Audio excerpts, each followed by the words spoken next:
Today marks a sobering moment in history. It is International Holocaust Remembrance Day, a time to remember the millions of Jews and others who perished in Nazi concentration camps. Memorials are scaled back across the world because of the pandemic, but President Joe Biden did issue a statement saying when hatred goes unchecked and when the checks and balances in government and society that protect fundamental freedoms are lost, violence and mass atrocities can result. The U.S. will continue to champion justice for Holocaust survivors and their heirs.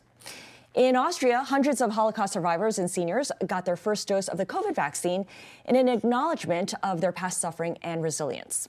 Meantime, here in New York, we want to welcome Jack Klieger, President and CEO of the Museum of Jewish Heritage, a living memorial to the Holocaust. Jack, thank you so much for joining us on this important day.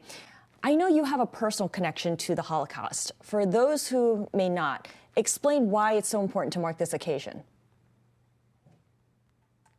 Well, as a personal connection, both my parents were Holocaust survivors. My mother is still alive at 92 in Florida.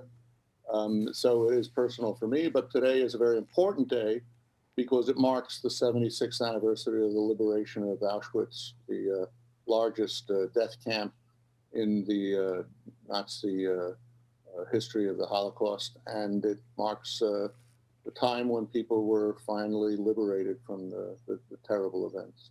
How is your museum honoring the anniversary?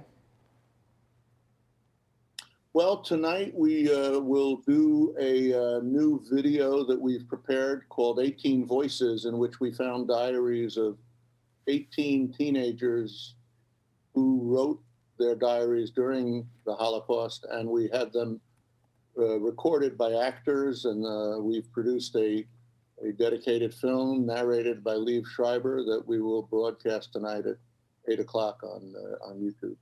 It sounds incredibly moving.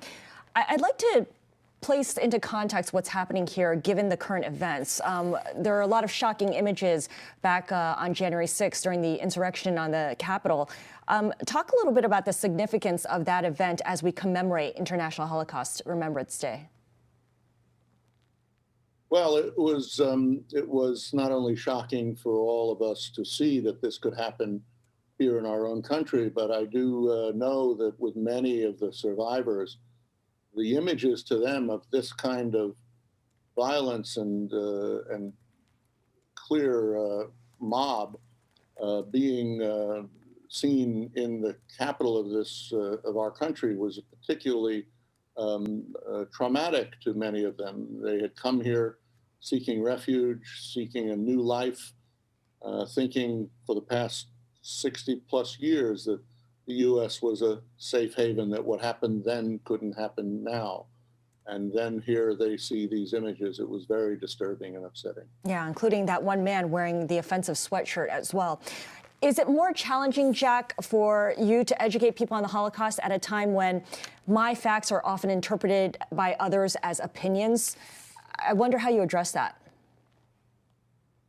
Well, that's the importance of having actual artifacts and historical records, and to be very engaged in teaching it in the school system to younger people. We believe that we're dedicated not only to remembrance, but to education. And so for us, the fact that we can take 60,000 students through the museum every year and teach them the lessons of the Holocaust and what hate, not only what hate did, but what hate can do, is very important.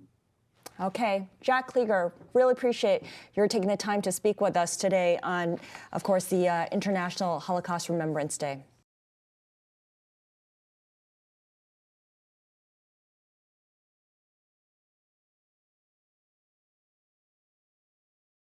The biggest stories the moment they happen from around the globe. Subscribe to Bloomberg Quicktake now for insight in an instant.